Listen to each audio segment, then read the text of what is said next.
రైలు ప్రాజెక్టుకు సీఎం రేవంత్ రెడ్డి భూమి పూజ చేశారు. ఫరూక్ నగర్ బస్ డిపో వద్ద పునాది రాయి వేశారు. ఈ కార్యక్రమంలో హైదరాబాద్ ఎంపీ అసదుద్దీన్ ఓవైసీ పాల్గొన్నారు. ఎంజీపీఎస్ నుంచి ఫలక్నుమా వరకు 5.5 కిలోమీటర్ల మేర ఈ లైన్ను నిర్మించనున్నారు. మరో విడతలో అక్కడి నుంచి శంషాబాద్ విమానాశ్రయం వరకు మెట్రో రైలు నిర్మిస్తారు. It is made by our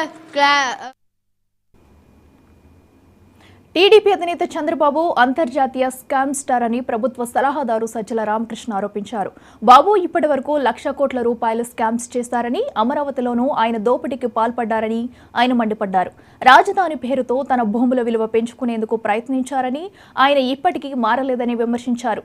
దోపిడీకి మారు పేరు చంద్రబాబు అని సజ్జల ఫైర్ అయ్యారు. అందులోనూ అతను అత్యాశాపరుడై, దురాశాపరుడై చంద్రబాబు నాయుడు లాగా ఉంటే ఎట్లుంటుందనే విశ్వరూపం చూపించిన కేసు అది.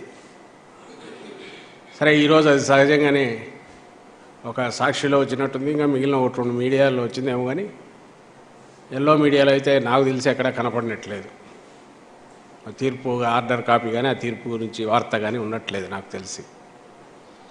క్లుప్తంగా అది యుఎస్లో ఉండే ఐఎంజీ అకాడమీ అనే స్పోర్ట్స్ అకాడమీకి దాని 100% సబ్సిడరీ అనే పేరుతో అసలు సంబంధం లేని ఒక IMG Bharat some sports academy private limited అనే ఒకటి కంపెనీ ఫామ్ అవుతుంది.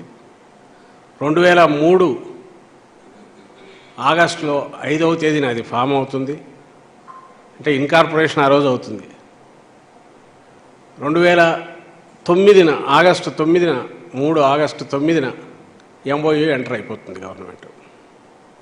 సరిగ్గా 4 రోజుల ముందు పుట్టిన కంపెనీలో 4 రోజుల తర్వాత ప్రభుత్వం ఎంఓయూ ఎంటర్ అవుతుంది. అంతా చేస్తే ఆ కంపెనీకి కానీ ఒరిజినల్ ఐఎంజీకి కానీ సంబంధం లేదు. 5వ తేదీ అది ఫామ్ అవుతుంది. 6వ తేదీ ఇమ్మీడియట్ ప్రపోజలు, దాని మీద జీవో ఒకటి సర్క్యులర్ రిలీజ్ అవుతుంది. చీఫ్ సెక్రటరీ 4 మంత్రులు సంతకాలు చేస్తారు. 9వ తేదీ ఎంఓయూ ఎంటర్ అవుతారు. దాని ప్రకారం ఇచ్చిన సౌకర్యాలు అవి చూసి నిన్న హైకోర్టు న్యాయస్థానం పూర్తి దిగ్భ్రాంతి వ్యక్తం చేసింది. 20 ఏళ్ల తర్వాత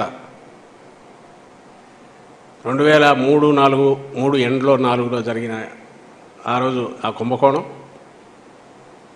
2006-7లో సరిదిద్దబడిన కుంభకోణం, 2024లో ఈరోజు అంటే 20 ఏళ్ల తర్వాత జడ్జిమెంట్లో ఇప్పుడు కూడా హైకోర్టు దిగ్భ్రాంతి వ్యక్తం చేసిన అంశాలు ఏవయ్యాయంటే, ఈ 4 రోజుల్లో జరిగిన ఎంఓయూ ప్రకారం ఆ ఐఎంజీ భారత్ అనే ఒక బోగస్ కంపెనీకి 850 ఎకరాల ల్యాండ్, అలాగే